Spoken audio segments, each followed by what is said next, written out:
is up, everybody? You know who it is. Coming at you. It is your allies behind enemy lines. Ryan and Joy coming at you thoroughly behind enemy lines in Cowboys territory, keeping up with the latest and greatest happenings around the Washington football team. If you're not watching us here on YouTube, make sure you find us anywhere podcasts are found: Spotify, Apple Podcasts, Google Podcasts. Make sure you're subscribed to all, or at least wherever you've listened to your podcasts. Subscribe there. Subscribe here on YouTube. Get that notification bell rung, so as soon as we drop the latest and greatest heat, you are updated and you are staying up to date with the great team that is the Washington football team. Big news today, Joey. Before we get into it, how's it going? How's everything in your world? Everything going well? Everything's going good. It's March. We've left that horrid February, which, got us in Texas with the worst Texas winter we've ever seen. So I'm hopeful for the future of this month of March. So I'm doing all right, even though it's a Monday. We got to do what we can with it and just keep going through. But I'm doing okay. Thanks. That's good. Yeah. I don't know about you, but down in Austin, but here in Dallas, so we obviously had the snowstorm, and then 4 or 5 days later is 80 degrees. And then about 3 days after that, we were getting about marble-sized hail hitting us. And then today, the last 2 or 3 days, it's just been nonstop rain. So that's Texas weather for you. Anybody that's curious on how Texas weather goes, the best way to put it is just make sure you got a pair of shorts and a jacket in your car at all times. That way you're just prepared, because you don't know what the hell you're going to get. That's been the case here the last 2 weeks. We've gotten a little bit of everything. Actually, I got some rubber boots for the first time in my entire life. During the snow time, my whole family had boots. My wife's always had them. My kids have them because they love to run them and play around in the mud. Don't want to ruin their little shoes. But I've never had a pair of boots like that. Those rubber, rain boots. Yeah. And I got them, and size 12 rain boots, let me tell you, these things are freaking huge, man. They are ginormous.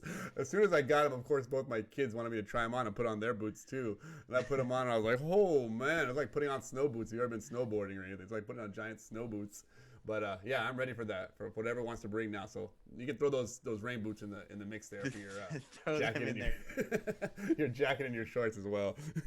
Yeah, luckily, my wife had gotten me some Timbs for Christmas, and so when all that snow hit, I was I was ready to go. The only other thing I had was just like some cowboy boots. I don't know. I think I probably would have busted my ass a couple times on the ice wearing those. What kind of cowboy boots? When did you acquire cowboy boots? This is breaking. This is more breaking news we need to talk about. When did you get cowboy boots? I've had cowboy boots for probably as long as I've lived in Texas.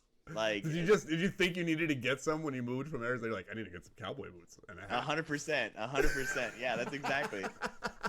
No lie, I'm not even lying. Like, I was like, well, I might as well get some. So yeah, like I said, I've probably had them. Like, it's only been one pair, and I've maybe worn them maybe about 15 times in the 9 or 10 years that I've had them. Maybe more than that, maybe closer to like 25 times, but yeah. So, but that you're 100%. Yeah, I was like, well, did you buy them both at the same time? You're like, what happened matches these boots? Did you? Well, no, actually, so I got a cowboy hat, which I never wore. I don't know why I got it. I got one probably right when we moved to Texas too. And then I got some cowboy boots later, but they didn't match. The cowboy hat was black. The cowboy boots are brown. Obviously can't go together, but, yeah, I don't know what. And then like a year after living here, I bought a truck. So I was all in. Are you listening to country yet? You listening to country yet? You already got the dog. Yeah. I mean, always. Yeah, absolutely. Always have that on deck. I think that's why I got the cowboy boots, was so that when I went to country concerts, I was like ready to go. Yeah, because everyone checks your jeans and your boots there at them concerts, see if you truly are that country here in Texas. Yeah, and I'm not. So, this is the usual attire you get. A Nike sweatshirt and a snapback or something like that. But when in Rome, do as the Romans do. So that's what I did. But yeah, fair enough. But getting a guy that just recently got out of a boot, Alex Smith. The news is released today. That's the biggest news for today. We're going to push the mock draft stuff to Thursday. There's going to be some changes to the mock draft, so go ahead and stay tuned there. At least I know for me, I don't want to speak for Joe, but there are going to be some changes made. As we said, we reserve the right, just as Mel Kiper and Todd McShay put out draft 2.0, 3.0, 4.0. We're kind of going to do the same, but we're just going to adjust our one mock draft board as we go. So anyway, we're going to push that off to Thursday. We'll give you picks 3 and 4 on Thursday, just so we can kind of stay on track. But with this big news, we talked about it last week. After they re-signed Taylor Heineke to a 2-year extension, it was like, to me, I feel like they have their quarterback in the quarterback room. We talked about the Alex Smith thing. Obviously the big cap hit he was going to cause if we kept him. Check me if I'm wrong, but I believe it was $22 million if we kept him. So, obviously, as well as he performed, the news comes out today that they will be parting ways. We touched on him on Friday.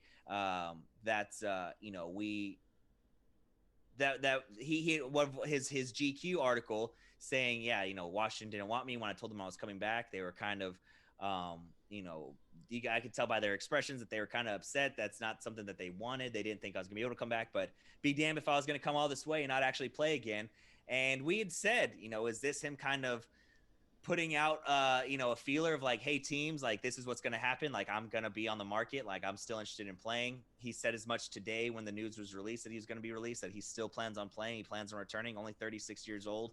So yeah, I guess maybe our quarterback necessarily isn't in our room just yet. We mentioned at the end of the show Friday, a couple guys that, we think could be good fits, Darnold being one. And, so again, this opens up a good amount of money. This opens up a slot of somewhere that we, can fill, and like I said, frees up some money for us to be able to go out and do that if we need to. Oh yes, it does, and I think we talked about it on our last show. Basically, boiled down to we even without that article, we knew he was going to happen with the amount of money that he was going to demand against our salary cap, and with his, why would he restructure his deal? Why would you do that when you're guaranteed that much money? And so we knew, just by him putting out that GQ, that was more of just letting the rest of the league know that he was going to be available.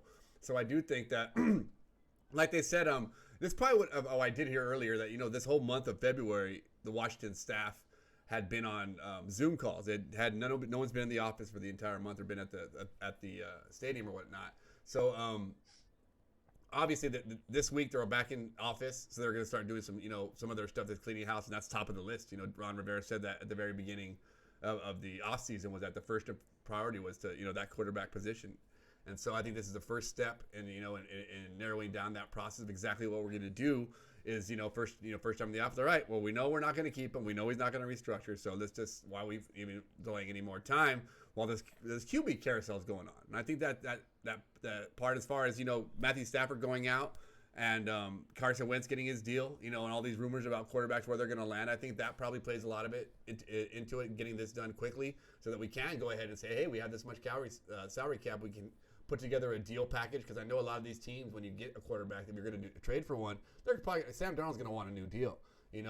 Russell Wilson obviously is, I don't know if we get someone like that, or Deshaun Watson. Their deals probably about to stay the same.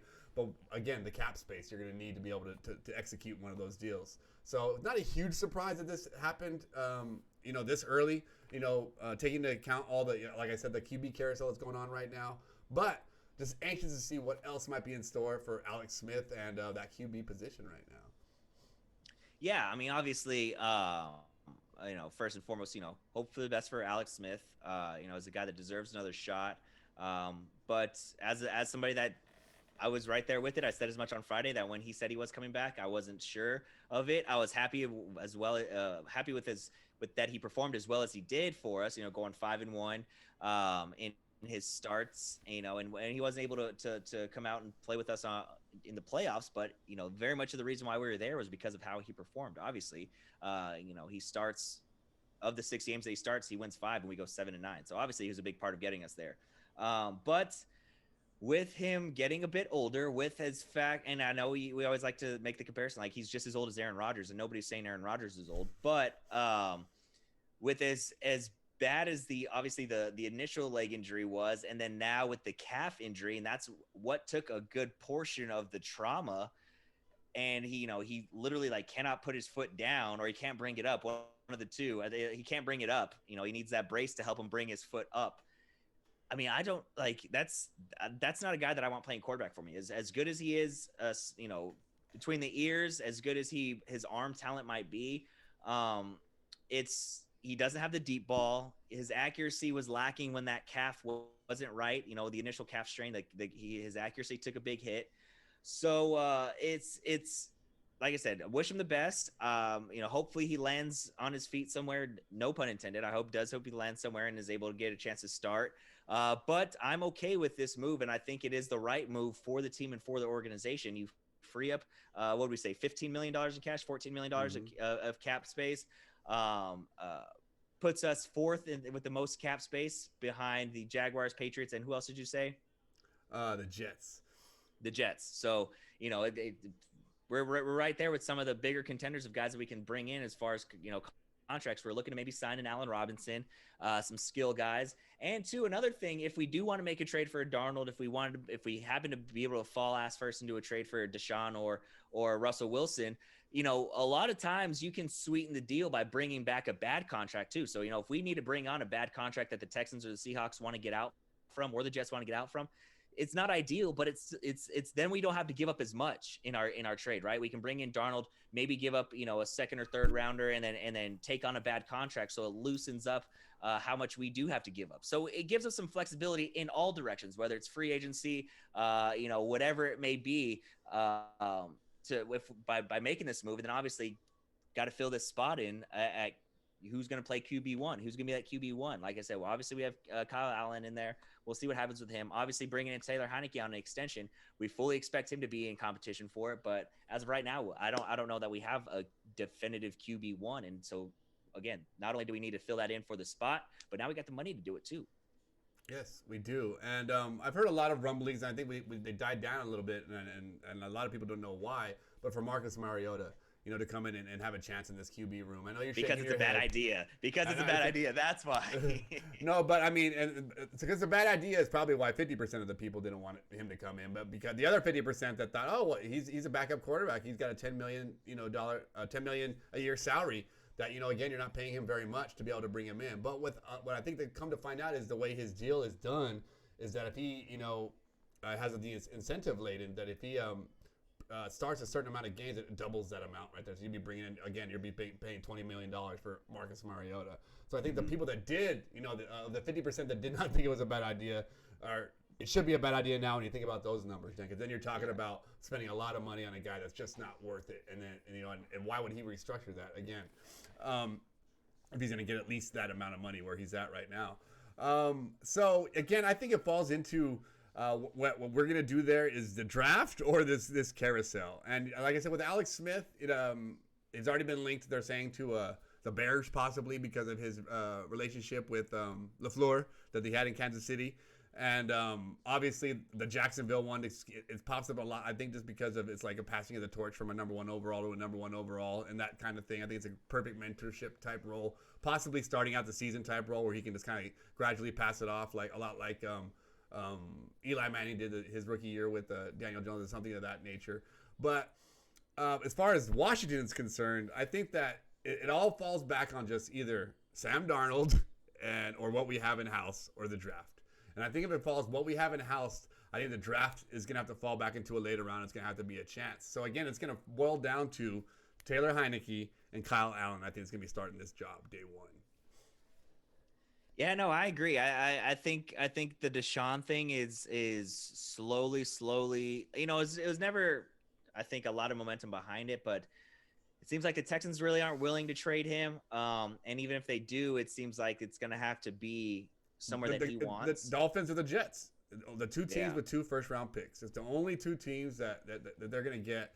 And I think that the Texans, coming, I think the guy they got from New England, who's their GM, I forget his name, but he came over from New England, and he was the scouting director. Syria, yeah, and he was the scouting director for the Patriots. So he scouted Tua. He scouted Tua this last year and thought that if he had the possibility of being a franchise quarterback. So if he somewhere thinks that he can be, then you're talking to the Dolphins about a trade with both those picks and Tua, that to someone that you think that could be a franchise quarterback. That's not a bad deal for someone looking to reboot a franchise. So I think that, those 2 teams right there, I think that's why I throw ourselves out of the door. I don't think we have what it takes to land him. We've already been shown that Russell Wilson listed his teams, and we're not on that girlfriend list. Dak Prescott, that saga, what's going to happen there? We don't know that as well. So I think that realistically, we're talking about Sam Darnold, or realistically, Cam Newton. If we don't get, and I'm talking about, and I'm not saying it up front, Cam Newton's not going to get signed in this little window before the draft. I think he's going to be a level B free agent, like what they call them, but after the draft. And but if we don't get anybody in the draft we're impressed with, we still got to bring somebody in to compete with these guys, I think. And I think Cam Newton, we can get on the same type of deal New England did at that point. And I think to be able to come in and compete, I don't know. It's just so many options right now to just speculate. So we're out of February. We're getting close next week to when the season starts. So we got to start narrowing this down. Yeah, no, absolutely. I think the Bears thing, you said Matt LaFleur, I'm sure you meant Matt Nagy. Matt Nagy, I'm sorry. I did, yeah. Matt, there's a bunch of Matts going around. Yeah.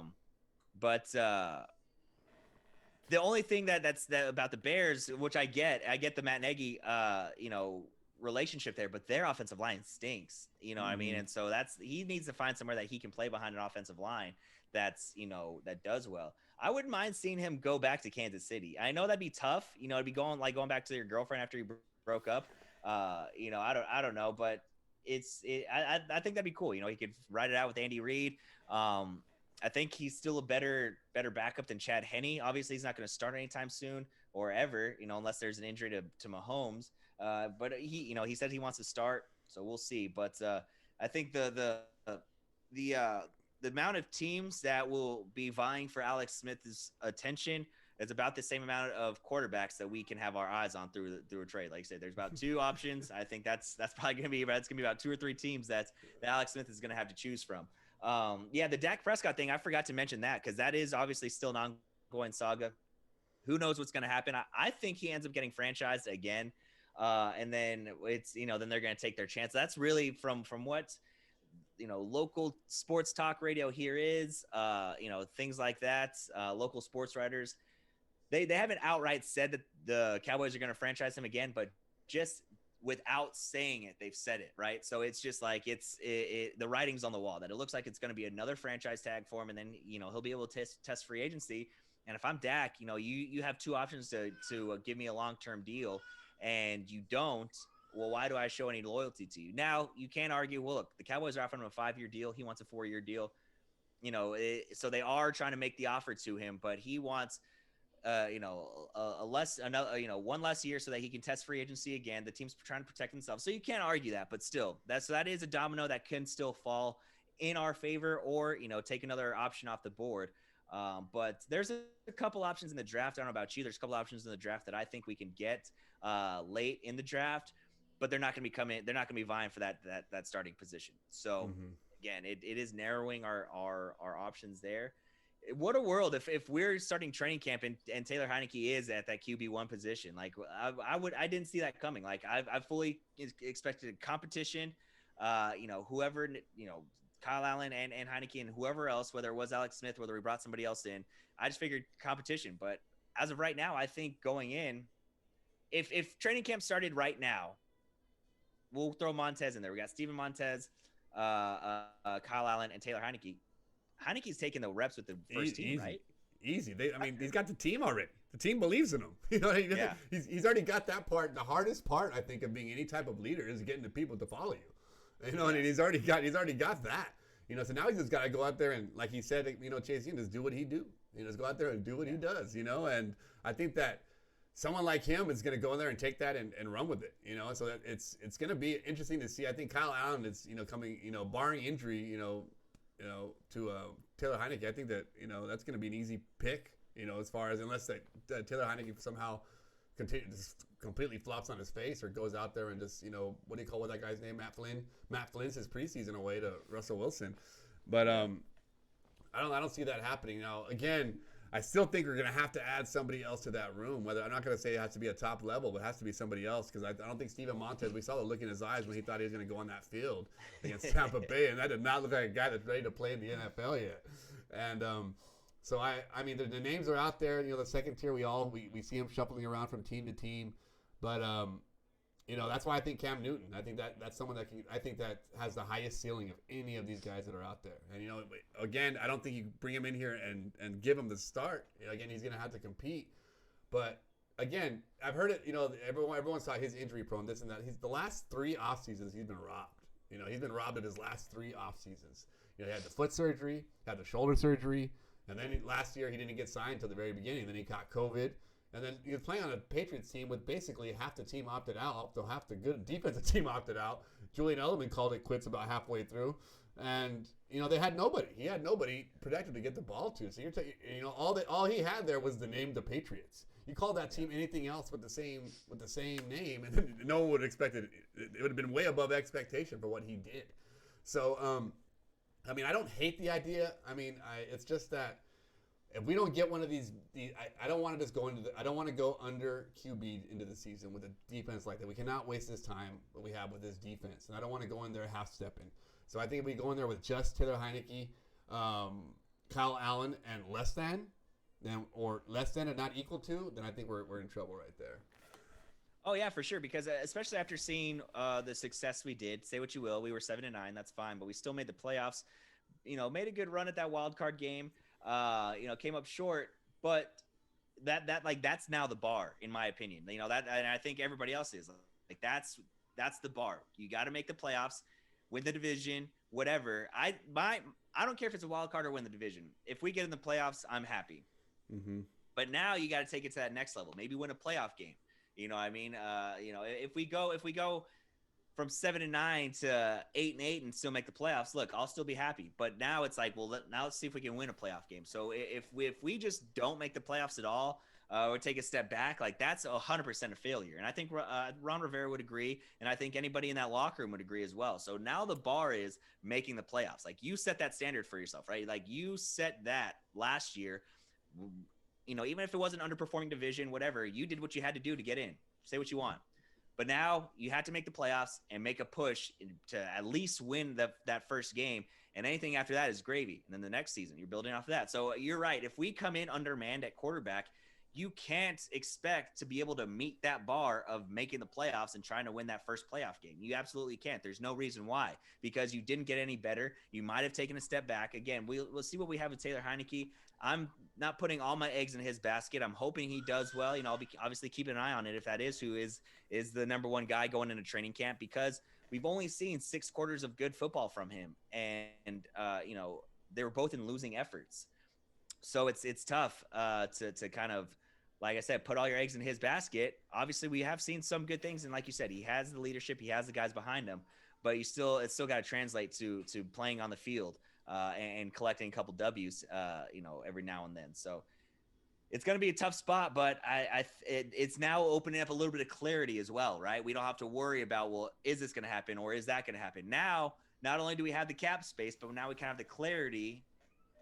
You could argue it's also a little bit more clouded too. You know what I mean? Like the clarity of it's not going to be Alex Smith, but now the cloudiness of, well, then who the hell is it going to be? You know what I mean? So I don't know. I do like the move. I think it is a good move. I think it's the right move. And again, no ill will towards Alex Smith, but just as far as the business goes and as far as trying to perform on the field, it's the right move, in my opinion. Oh, definitely. I think we both agreed that was the move that this team needed to make. I mean, from a business profit loss standpoint, it just makes the most sense. You'd be doing bad, at a very basic level, you'd be doing bad business by keeping that heavy of an asset around, when you're trying to formulate a quote unquote profit or get a better result with such a large asset taking up so much of your resources. So, I mean, we all knew it was going to happen. Again, the cloudiness still remains because we don't know who it's going to be. And it just takes off. It's like a game of Survivor. You don't know who the Survivor is going to be, but one less person has got the little tiki or whatever. So it's as they go towards the final tribunal, whatever, the tribunal, whatever it's called.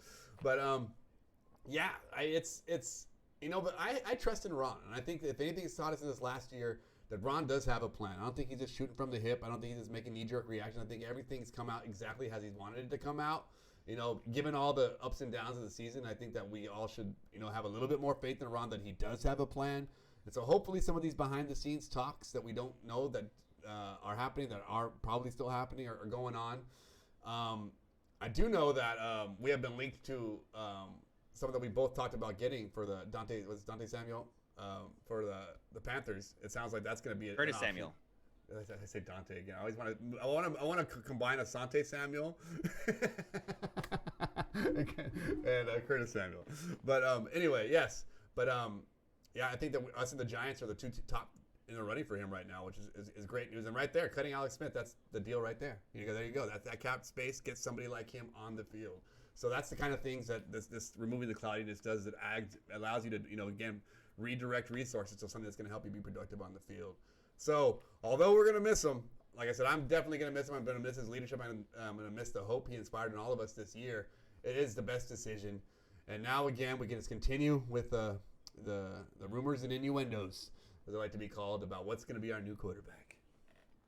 Yeah, no, absolutely. Again, I mean, we're in mid-season form for speculation season, so I mean, it's getting exciting now. Like I said, the league year starts here in a week or two. Week from tomorrow. So then that's what we'll really see things heat up. A couple news and notes around the league. Obviously, earlier today, J.J. Watt announces he's going to go sign with Arizona, the Cardinals. DeAndre Hopkins had said, when he first got released, hey, let's finish what we started. I guess that's what they're going to try to do. I think they signed him to 2 years, $31 million. So that's quite a big bag. 23 guaranteed. Yeah, that's quite a big bag for a guy, again, injury prone with some like major injuries. But I mean, he's definitely a game changer. He's definitely a guy you want on your team. So I know I don't blame him. Chandler Jones and J.J. Watt. That's all I'm thinking. Yeah. Now you got to throw Isaiah Simmons in that mix now as he gets more informed, and you got some powers on that defense. Isaiah Simmons, obviously Patrick Peterson getting a little bit older, but he's still, he's still Patrick Peterson. He's still pretty good. Budda Baker. I thought he was getting released. Did he get released? Did he or did he? He's a free agent, I think, or he got released. One or the other. I remember that story last week because they're asking where's he gonna go? The Chiefs or the Tampa Bay? That was the story on him about him being released or moving on or whatnot. So yeah, so it's just regrowth. But still, like I said, Isaiah Simmons, Budda Baker, like they still got some. They have some good pieces on that defense for sure. And then obviously we know what they can do offensively. I think their biggest issue right now is the guy wearing the headset and the sunglasses, Cliff Kingsbury. I don't think he's gonna be head coach around there much longer. But that's neither here nor there. It was funny because I was talking to one of my buddies earlier. We were recording another show that we do, and he's a Browns fan, and the Browns were linked to J.J. Watt, and he's like, "Look, I'd love to have J.J. Watt." There was a rumor that Tristan Thompson, who plays for the Cavs or played for the Cavs, his house sold. Well, there's only a few people that are gonna be able to buy that house, and it's gonna be another athlete. And so everyone was like, "Oh, it's JJ, it's JJ." And he was like, "Look, I'd love to have JJ, but not at that $15 to $16 million price tag." He said, "There's no way. You'd rather spend that money somewhere else." And I was like, "Oh yeah, for sure." I said, "This is actually one guy that I'm happy that Washington isn't linked to. Like normally it'd be like I said, you want this guy on your team, but there's not a need for it. So it's like, hey, I can just kind of sit back and watch and see where he signs and not have to sweat it out." So I was like, thankfully, this is the one time in like a big name free agent that I'm like, I'm good on. I'm all set. Like he's good. You guys can take him, but I don't need him.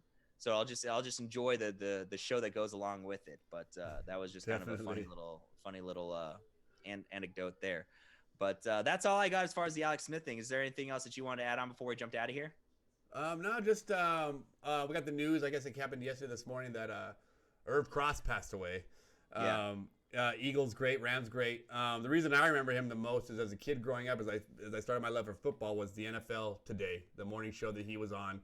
I remember him being the the reporter on the field all the time, and at that time, obviously, Washington was doing great. So a lot of times during the playoffs, he was on the Washington sideline talking to the players out there. So yeah, it's a big part of my childhood memories of getting into football. So my condolences to him, his loved ones, and everyone that cared about him. But rest in peace, there, Irv. Yeah, absolutely. Whenever a guy like that, who's kind of a groundbreaker in as far the first as African American analyst, so. Yeah, so yeah, whenever there's a guy that's, like I said, doing groundbreaking stuff, it's always tough to lose him when they change the game, literally change the game. But yeah, so RIP to Irv, and wish his family well. But that'll do it for us here. Like I said, on Friday we will continue our mock draft series. We'll give both rounds 3 and 4, so that way we kind of stay on track here. Like I said, there might be some changes, might not be. You'll have to tune in to find out. So I'll drop Friday midday. As it always does. Make sure you're subscribed here on YouTube and have that notification bell rung. So as soon as this episode, well, you already listened to this episode. So as soon as that Friday episode drops, you'll be ready for it. Same thing on all your podcasts. Again, Spotify, Apple, and Google Podcasts by searching Allies Behind Enemy Lines, Allies Behind Enemy Lines here on YouTube. Check us out on Twitter at AlliesBEL. You can see all that stuff below on our graphic, and obviously on Facebook, Allies Behind Enemy Lines. And that way you can keep up with all the latest and greatest again across the what's going on with Washington football, the Washington football team, and as we are reporting from behind enemy lines. So a lot of times we'll get a little sneak peek on what's going on. We'll be able to, take a look at their playbook, maybe what they're doing, huh? But until then, thanks for listening. Thanks for watching as always. We'll see you on Friday. Y'all take care. Have a great week.